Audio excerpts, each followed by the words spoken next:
Thank you to Birch Living for sponsoring this video. Quilting is a marathon that requires time, effort, and stamina. With your limited time, how do you make more quilts? And what about the steps that you don't want to do? Here are 8 tips and strategies to get you to the finish line. So stick with me and I'll show you how to do it.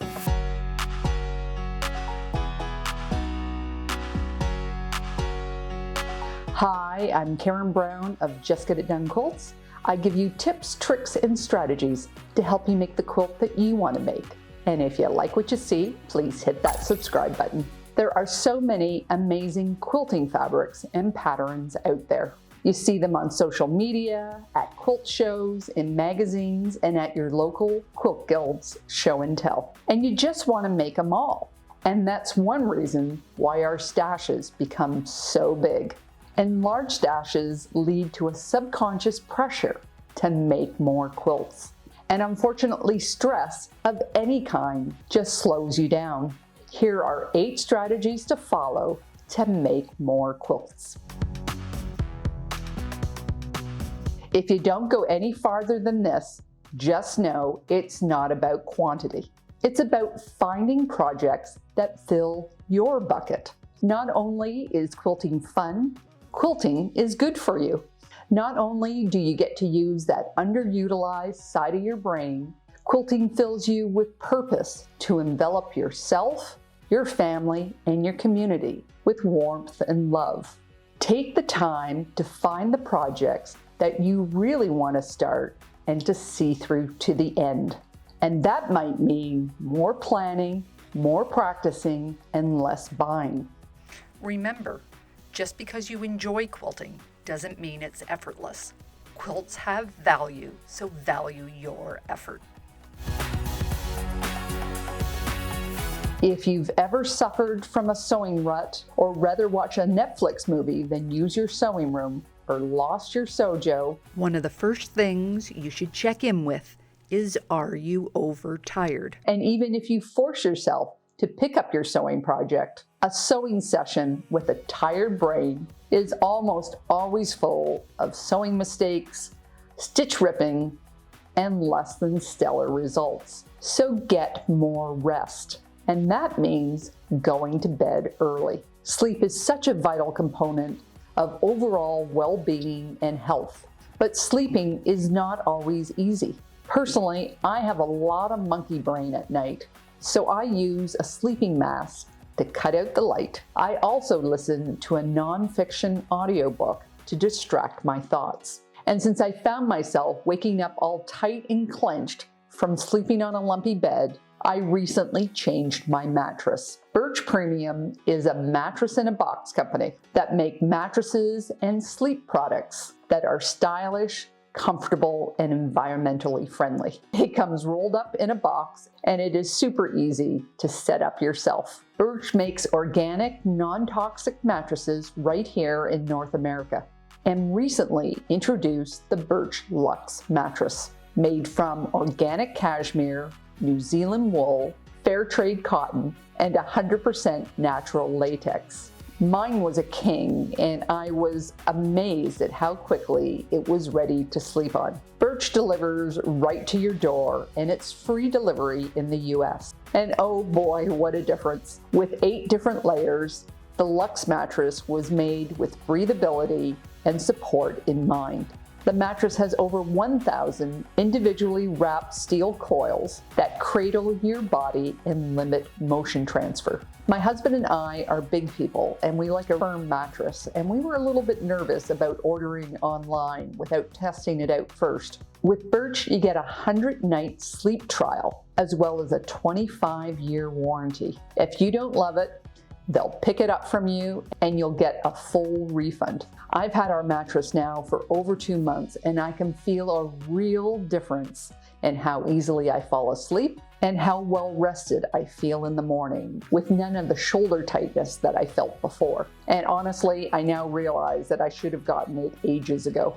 Every Birch mattress comes with 2 of their Eco Rest pillows made from recycled plastic bottles. They're breathable and better for the environment. We love our Birch mattress and I think that you would too. If you're looking for a new bed, check them out. Go to birchliving.com/quilts or click on the link below to get $400 off your mattress and 2 free pillows. We all know that the clutter creeps in, especially if your sewing space is used for other activities. And I know how tempting it is to dump piles of stuff on any clean surface. But if your sewing table is clear, you will always have room to create when the opportunity arises. 15 minutes of sewing here, 30 minutes of sewing there can really add up over time. So make it a rule to tidy up after every quilting session. Remember your sewing zones from my video, Organize Your Sewing Space Part 3. If you have your tools in easily accessible spots close to your sewing table, it will be a snap to clean up. Long lists of UFOs, kits, block of the month programs, wish lists, and big ideas can easily overwhelm you. So make a short list of 2 to 4 items and keep your focus there. But how do you choose which ones go on the short list? Go with your gut. Which ones do you want to make the most? Remember, you're filling your bucket. But if you're stuck, you might think about the following. Take a look at your calendar. Is there a project that has a due date coming up? Maybe you have a project that's taking up more than its fair share of space in your sewing room. If you need an easy win, which one is closest to being finished? Which one is eating at your thoughts and you want out of your space? Choose the 2 to 4 that are right for you right now. And when you're done, you make another short list.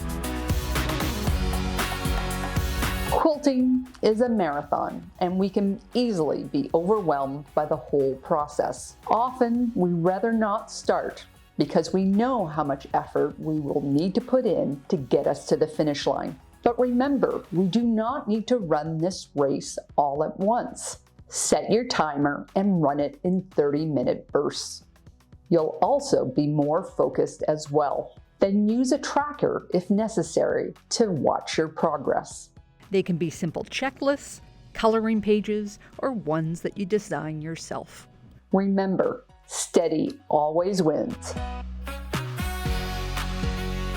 Not only is quilting a marathon, but there are hills and speed bumps along the way. So break up those parts that don't lead to your strengths into steps. And some of those steps might need to be broken into sub-steps and then sub-sub-steps. Making 1 block a day still results in a quilt. Or maybe today, taking that UFO out of the box is all you can manage. I know with one project, I was so mad about a mistake that I made that all I could manage was ripping out 1 seam a day. And I did that for 2 weeks because doing more than 1 seam would just rile me up so much. And don't hesitate to do the hard steps with a buddy or an accountability partner. Sharing laugh on a Zoom call may be all the support you need to go forward. Life is busy with all sorts of demands on our time, and quilting can so easily get pushed down the to-do list. So we need to sneak in a sewing session directly after another activity that we do every day. And this is called habit stacking. For example, I have to walk my dog every morning. So after I hang up Mando's leash, I head upstairs and put on my 30-minute timer. Because my space is ready to go and I have my short list of projects and I've broken them down into steps, I know what I need to do. And when the timer goes off, I tidy up and I'm ready for the next session. This also creates some really good momentum for the rest of the day. We spend so much time avoiding, procrastinating, making excuses for all the things that we don't want to do. Taxes, cleaning, decluttering. Let's flip that. If we just take care of it now, think of all the brain space and time that you'll have for the things that you do want to do, like quilting. The phrase, "eat the frog first, changed my life. I used to be able to weave great excuses and rationalizations for missed deadlines and for abandoned projects half done. But once I realized that the quality of my life would improve just by eating that frog first, I changed my ways.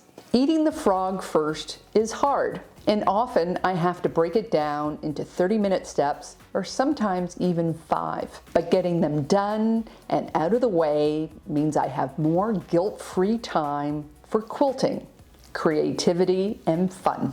Sometimes you're just too busy to know what to do next. Take a look at one of my STASHBUSTER patterns. They are fast, easy, fat quarter friendly, free, with little wastage. Take care, and I'll see you next time.